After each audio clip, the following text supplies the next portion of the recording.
Amados santos, el pastor Pedro Saavedra les saluda. Este es el audio número 51 de la serie Renovar el Entendimiento para que ocurra la transformación. Gracia y paz.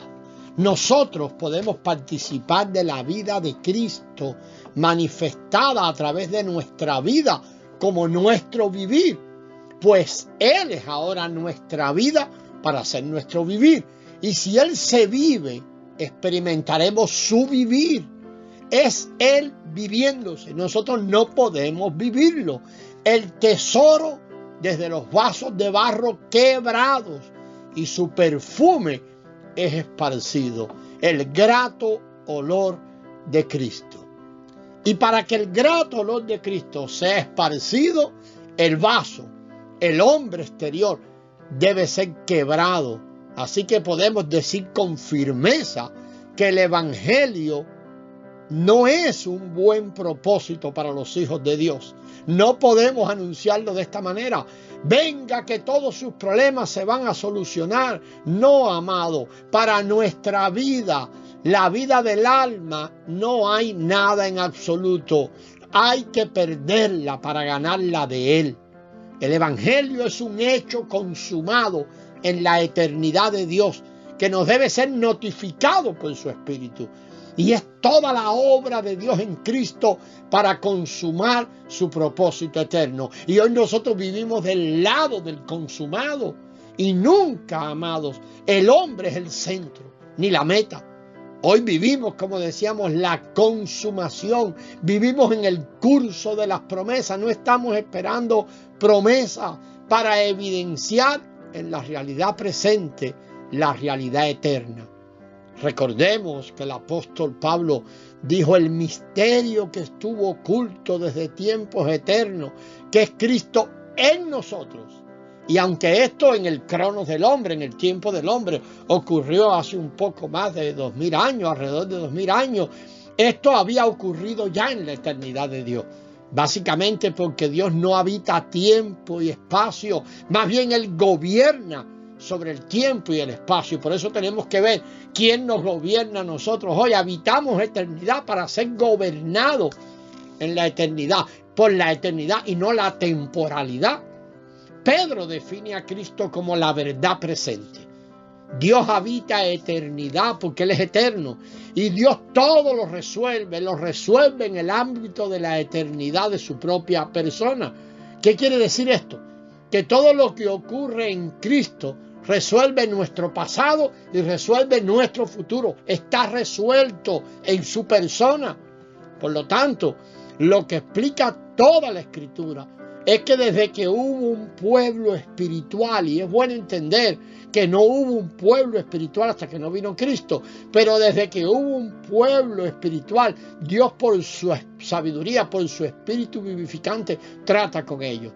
El hombre destituido de la gloria de Dios era un pueblo natural.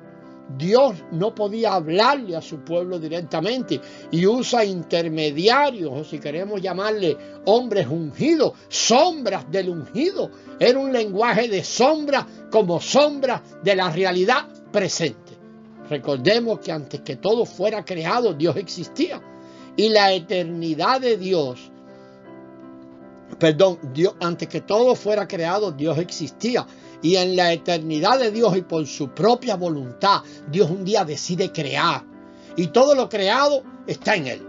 Fue hecho en Él, por Él y para Él todo.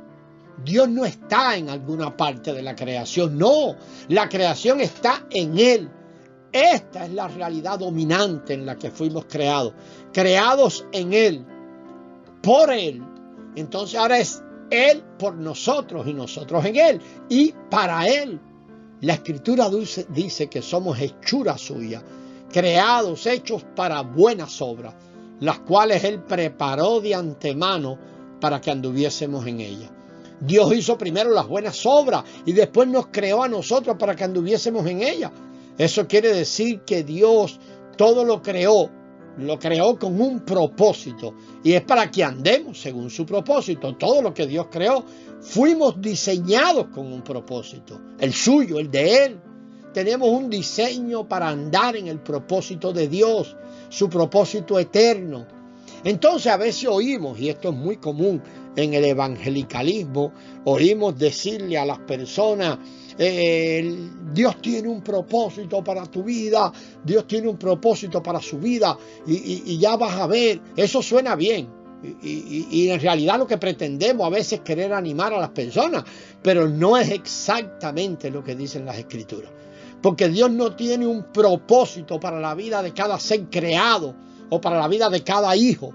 Dios tiene un propósito y es su propósito, y a sus hijos nos incluye en Él. Y para esa vida nuestra, la que heredamos de Adán, nuestra vida solo tiene una cruz y una tumba, porque hay que perderla para que el propósito de Él pueda ser establecido. Fuimos creados para su propósito. Entonces no hay, repetimos, un propósito para cada uno de los creados. Es su propósito. Y para ese propósito todo fue creado. Y su propósito se constituye y es el bien supremo. La realidad en la que nosotros fuimos creados, dice toda la Escritura, hermano, de principio a fin, y nunca dice otra cosa, es que todo lo que Dios creó, y usted puede encontrar muchísimos versículos acerca de esto, todo lo que Dios creó, lo creó para su gloria, para su propia gloria, para su nombre, para que su nombre fuera conocido, exaltado y alabado. Para gloria de Él nos ha creado, formado y nos ha hecho. Recuerda al profeta Isaías, en Isaías 43:7, y no nos cansamos de anunciar esta realidad.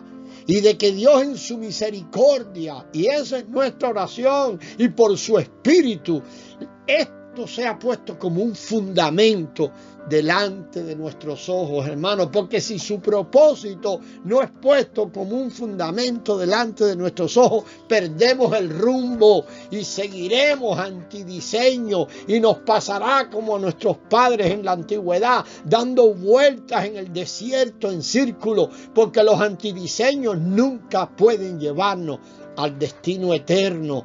Toda esa obra mezclada entre el yo y lo de Dios, y toda esa mezcla no puede conducirnos. Todo eso es religión y esfuerzo propio.